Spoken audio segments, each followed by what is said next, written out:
Good morning. It is Thursday, February 4th, 2021. I'm Karen from Simply Living for Him. I'm here to do my daily encouragement from God's Word.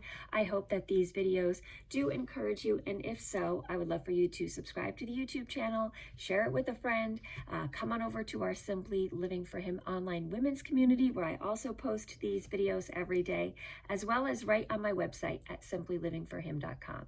So this morning, I had the idea for this devotional because I was praying, as I always do early in the morning when I wake up first thing, and I realized that all of a sudden I wasn't praying anymore. I was thinking, and I was starting to kind of get off track, and my prayer was being kind of distracted by my own thoughts.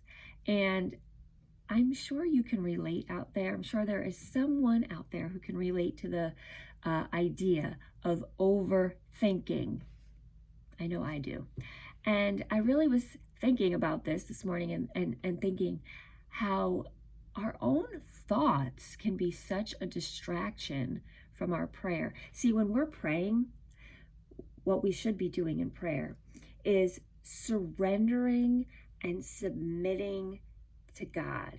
And, sometimes we go to Him with our needs and our intentions, but ultimately, the act of prayer is an act of really giving it over to God and really having that communal time with God where His thoughts become your thoughts. His ways become your ways. His will becomes your will. And so in prayer, we actually get changed from our needs, our wants, our desires, and hopefully they become His in the time of prayer. And so many of us, we get a few minutes of quiet or alone time or, time to be in prayer. And what happens?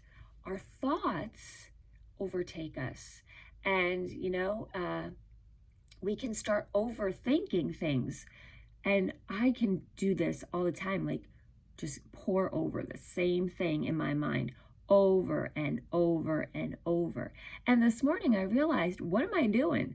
My prayer time is supposed to allow God and literally His thoughts to push out my fleshy thoughts and to be filled with the Spirit. So it says here in 2 Corinthians 10, verse 5, we are destroying speculations and every lofty thing raised up against the knowledge of God, and we are taking every thought captive to the obedience of Christ. And so what we have to remember is that even our thoughts must be submitted to His control as we live for Him. In fact, that's where it all begins. If we want our actions and our attitudes and our behaviors and the things we do to be out of obedience, it all really begins in our thoughts. So when we start to have a thought that maybe doesn't line up with God's ways, we have to stop and replace that with truth. And so if you tend to overthink things, just remember that overthinking is completely a distraction from God. You can't overpray, but you can certainly overthink. And when you start to get in that place where you're just constantly turning thoughts over in your mind and you're playing out different scenarios and what if this and what if that, or you're just thinking about the same thing over and over and over again and not making much progress, or you just see that your thoughts are actually becoming a hindrance, that's when it's time to remember what it says here in the Bible, that we are to take our thoughts and make them obedient to Him. So the way to do that is, number one, to know the truth of God's Word. Otherwise, your thoughts could be lies and you won't know the difference. So knowing God's Word is first, so that, number one, it fills you with the truth, it transforms you, it gives you power. And so that will actually change your thoughts. I know that over the years, just the way I think has been changed because of God. He has changed the way I think, and we need to be in His Word in order to do that. So I encourage you today, if you tend to overthink things like I do, submit those thoughts, surrender those thoughts, make those thoughts obedient to the truth of God's Word. Don't overthink.